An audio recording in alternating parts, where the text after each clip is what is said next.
जय बद्री विशाल। मैं अभिनेत्री उर्मिला सनावर माननीय पुष्कर सिंह धामी जी, मुख्यमंत्री जी का दिल की गहराइयों से धन्यवाद अदा करना चाहती हूँ, जिसने अंकिता भंडारी हत्याकांड की जो सीबीआई जांच के लिए ऑर्डर दे दिए हैं, क्योंकि जनता की, समस्त जनता की यही पुकार थी। और ये पुकार तब शुरू हुई जब कहीं ना कहीं हमने ये आवाज उठाई, जब हमारे पास एक साक्ष्य आया। अब ये उन लोगों के चेहरे सामने आ जाएंगे जिन्होंने बुलडोजर चलवाया उस रिजॉर्ट के ऊपर, उन साक्ष्यों के ऊपर, कौन वो वीआईपी था, क्या सुरेश राठौर ने उस रिकॉर्डिंग्स में कहा।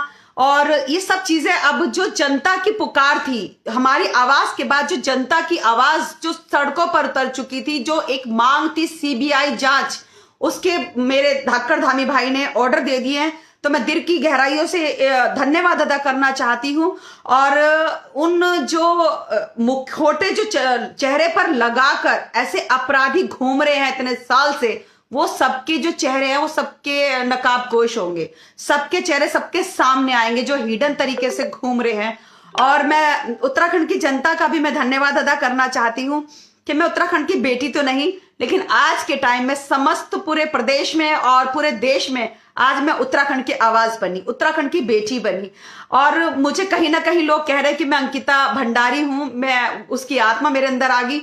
मुझे नहीं पता कि क्या है क्या नहीं है। मैं पूरी सत्ता से टकरा गई, शासन प्रशासन से टकरा गई, कि मुझे खुद एहसास होता है कि ये मैंने मांग नहीं की, स्वयं आके, नहीं तो हम तो मुंबई में रहते थे, मुंबई में काम करते थे, और कहाँ चीलाघाट, कहाँ उत्तराखंड, कहाँ हरिद्वार, कहाँ मुंबई, कैसे कैसे तार हमारे अंकिता भंडारी हत्याकांड से जुड़े, कैसे हमारे पास साक्ष्य आए। तो मुझे पूर्ण विश्वास है, महादेव पे विश्वास है, उत्तराखंड की जनता की जो दुआएं हमारे लिए उन्होंने दी हैं कि भगवान इसको सुरक्षित रखना।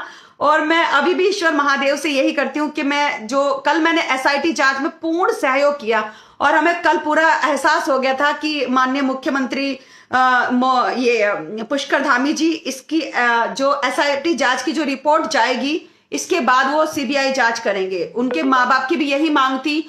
और क्योंकि ये जो जांच है इतने घंटों चली, इतनी बारीकी से चली कि खाली एक रिकॉर्डिंग के आधार पर वो सीबीआई जांच नहीं कर सकते थे, लेकिन बहुत सारी चीजें जब उन्होंने बातों में से बातें पूछी निकाल निकाल के, तो कहीं ना कहीं उन्हें ऐसा लगा कि कोई एक ऐसा अपराधी है जो बच रहा है। क्यों उस रात बुलडोजर चलवाया आरती गौड़ ने, क्यों सारी चीजें, कहीं ना कहीं उन्होंने सुरेश राठौर की जो 48 मिनट की पूरी रिकॉर्डिंग भी सुनी है, तो उसमें उनको लगा कि सुरेश राठौर भी शायद कहीं ना कहीं सच्चाई बोल रहा है, कि कोई वीआईपी तो था उस रात जो अंकिता भंडारी हत्याकांड में शामिल था।